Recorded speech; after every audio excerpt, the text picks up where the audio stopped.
Hey there, Rye the Car Guy here, and I want to talk about why someone in their 30s might want to consider a Chrysler 300 when they're purchasing their next car.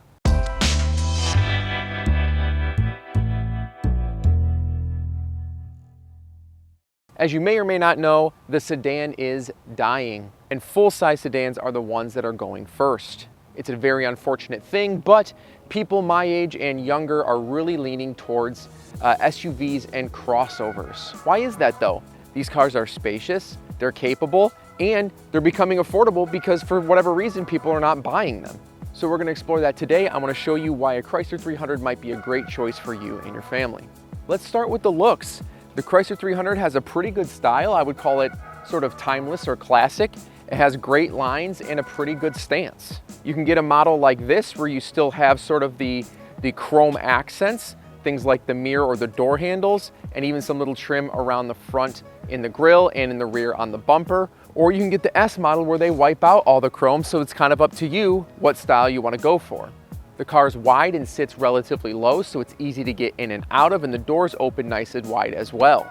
The front and rear end both have pretty stout but still angular designs, definitely not overly busy with simple lines. Now I know this car is popular with the quote older generation, but it still has a lot of nice features and up-to-date tech that offers a lot of value to someone who's purchasing a car in 2020.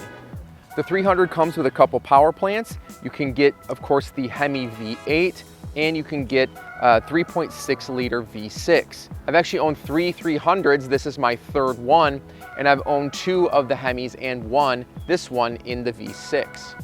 Both of these options are pretty tried and true. The 5.7 liter Hemi's been around for quite a long time, has proven itself to be pretty darn reliable, as well as the Pentastar. And the Pentastar, which is in this right now, the 3.6 liter, has been around for quite a while and is in an absolute ton of Chrysler vehicles. Both of these engines don't have any large widespread issues, and even the V6 does offer pretty decent gas mileage considering the size of the vehicle.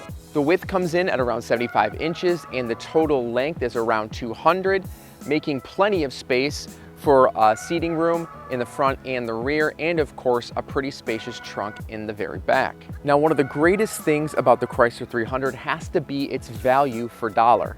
Now, this car, I still happen to have its window sticker, so I'll show you that now. The model I have is nearly maxed out. There's a couple things that it didn't have. Of course, going from the 6-cylinder up to the Hemi would be a pretty substantial bump, as well as a few small luxury options on the interior, such as the rear sunshade or the heated and cooled cup holders, which I added separately after the fact. Other than that, it has just about everything, and you'll see that it's just under $45,000. Now, that is in fact a lot of money. However, I didn't buy this new.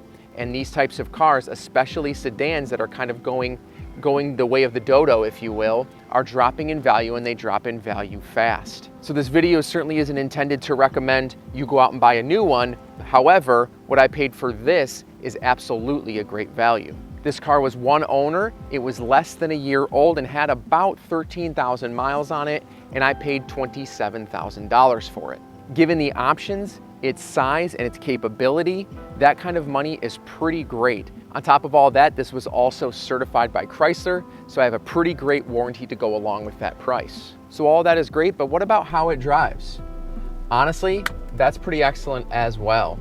Now, like I said, I've had the V6 version of this and I've had the V8, and honestly, I kind of like the V6 a little bit better. Now, I know that's kind of sacrilegious, but I have to say the V6 just feels a little bit more nimble, feels a little more kind of sportier, if you will. Now keep in mind, the ones that I've had that were V8s are the 2011 and the 2012.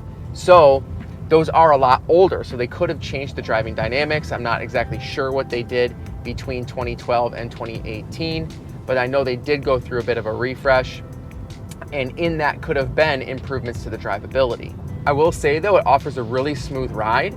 It has power when you need it, when you want it, but when you don't and you're just cruising, it stays nice and quiet going down the road, and you're just kind of able to relax and enjoy all the luxuries of the interior of the car. And when it comes to driving, it does offer all kinds of safety features, so things from lane departure warning to lane departure assistance, if you will. It will actually turn the steering wheel while you're going down the road if you start to veer out of your lane.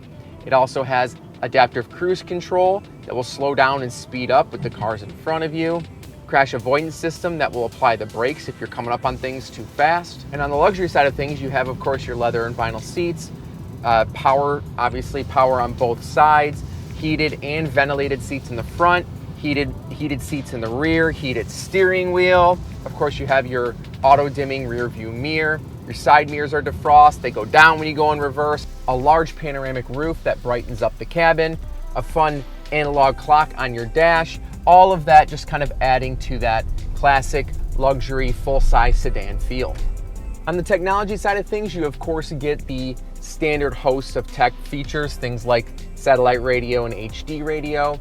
But with the Uconnect system, you also receive things like SiriusXM Guardian and SiriusXM Travel Link. With SiriusXM Guardian, you get things like being able to find your car wherever it's at from your cell phone, locking and unlocking and remote starting from your cell phone. And with SiriusXM Travel Link, you get to check things like fuel prices or the weather. You get to even see like a little radar map right on your big touch screen in your dash. You get things like traffic alerts, sports scores, all kinds of things, all without having to pull out your cell phone. So it's spacious, attractive, powerful, and comes with all of the necessary tech that you would expect out of a modern day vehicle. All of that is wrapped up in a package that's about as expensive as a bare bones Hyundai Santa Fe with a warranty to match. So why would someone in their 30s want to purchase a Chrysler 300? I think a better question is, why wouldn't they? Thanks so much for watching, and I'll see you in the next one.